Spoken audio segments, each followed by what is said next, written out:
Crucial thing before I explain the actual bikes, your ARM keyboard, rebind air brake is something that is not tab. Some bikes were borderline unplayable for me with air brake on tab. Personally use the side mouse button. Blunt nose, agile, quick, good at pretty much everything. Probably the easiest to pick up and learn the game with. Has good acceleration, good maneuverability, and good health. The most important thing to learn is probably maneuvering, not crashing, managing high speeds. Basically, the basics. You'll have a good chance to win on most maps, but the performance falls off on the higher skill level. Other important tech is jumping off of ramps and learning to utilize the boosts. Special thing about this bike is that it can keep gaining height with boosts, so you can fly over some large gaps, or to get to high places, or get over a lot of obstacles. Progress through gears faster when you boost. For blunt nose, it's good to dump all your boosts at the start of the race to accelerate quickly.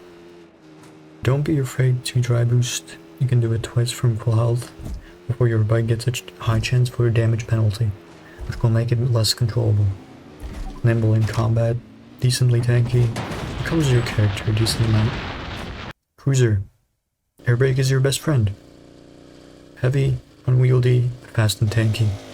Takes some time to get used to the handling, but will improve your handling on pretty much every bike. However, when air braking at higher speeds, you are more agile than blunt nose, which is kind of ridiculous. It's good for sharp turns, but becomes worse for quick micro adjustments.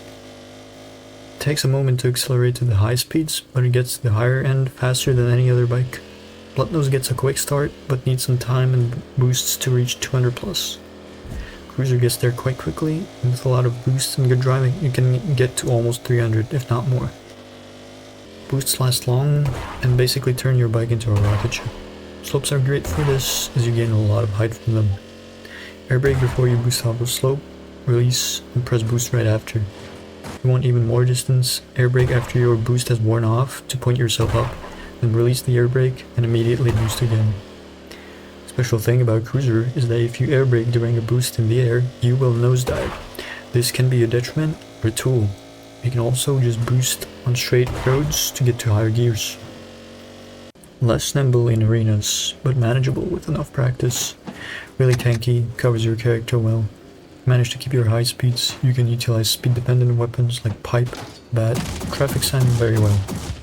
Vector, the problematic child. Lately reliant on boosts, it starts with 5 instead of 3, and it gets 2 of them per boost pickup. Boosts have a long duration and propel you far forward, and accelerate your gears way faster than the other bikes.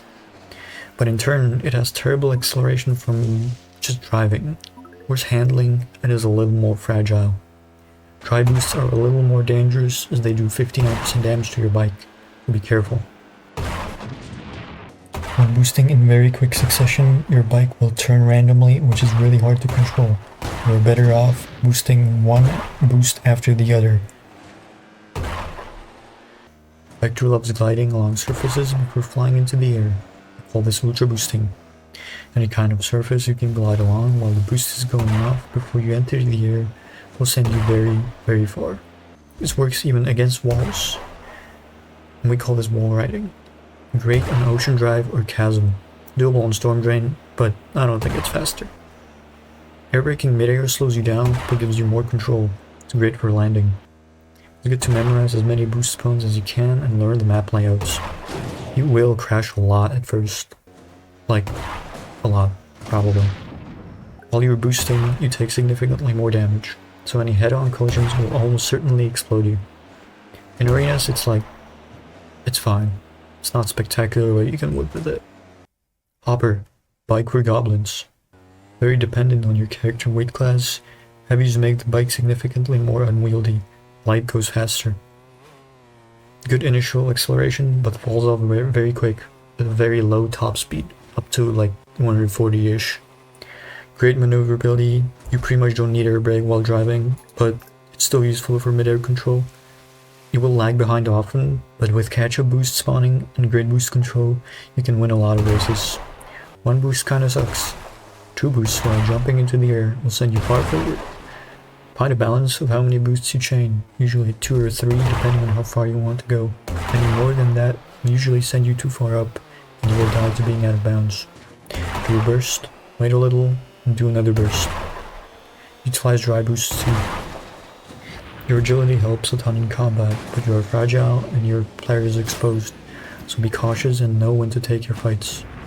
Maybe an easy target, but your mobility is a great tool for playing aggressively. Defensive items like riot shield and body armor are recommended. Okay, that's it. Good luck. See you on the circuit.